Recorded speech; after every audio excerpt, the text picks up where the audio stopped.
मैंने जो कुछ भी सोचा हुआ है मैं वो वक्त आने पे कर जाऊंगा। मैंने जो कुछ भी सोचा हुआ है मैं वो वक्त आने पे कर जाऊंगा। तुम मुझे जहर लगते हो और मैं किसी दिन तुम्हें पी के मर जाऊंगा। तू तो बीनाई है मेरी, तेरे अलावा मुझे कुछ भी दिखता नहीं। मैंने तुझको अगर तेरे घर पे उतारा तो मैं कैसे घर जाऊंगा।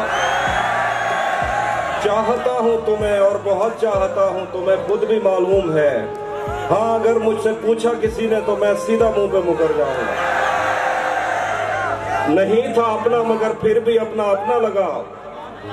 किसी से मिलके बहुत देर बाद अच्छा लगा। तुम्हें लगा था मैं मर जाऊंगा तुम्हारे बगैर। बताओ फिर तुम्हें मेरा मजाक कैसा लगा। तपते सहराओं में सबके सर पे आंचल हो गया। उसने जुल्फे खोल दी और मसला हल हो गया। उसने बातों बातों में मुझसे कहा पागल हो क्या, और फिर दुनिया ने देखा कि मैं पागल हो गया।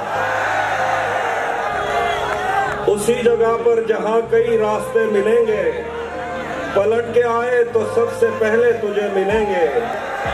अगर कभी तेरे नाम पर जंग हो गई तो हम ऐसे बुज़दिल भी पहली सफ पे खड़े मिलेंगे।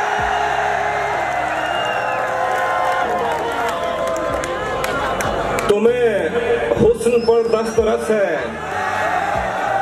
तुम्हें हुस्न पर दस्तरस है। मोहब्बत मोहब्बत बड़ा जानते हो, तो फिर ये बताओ कि तुम उसकी आंखों के बारे में क्या जानते हो। ये ज्योग्राफिया, फलसफा, साइकोलॉजी, साइंस, रियाजी वगैरह ये सब जानना भी अहम है, मगर उसके घर का पता जानते हो। कैसे उसने ये सब कुछ मुझसे छुपकर बदला। चेहरा बदला, रास्ता बदला, बाद में घर बदला। मैं उसके बारे में ये कहता था लोगों से, मेरा नाम बदल देना वो शख्स अगर बदला।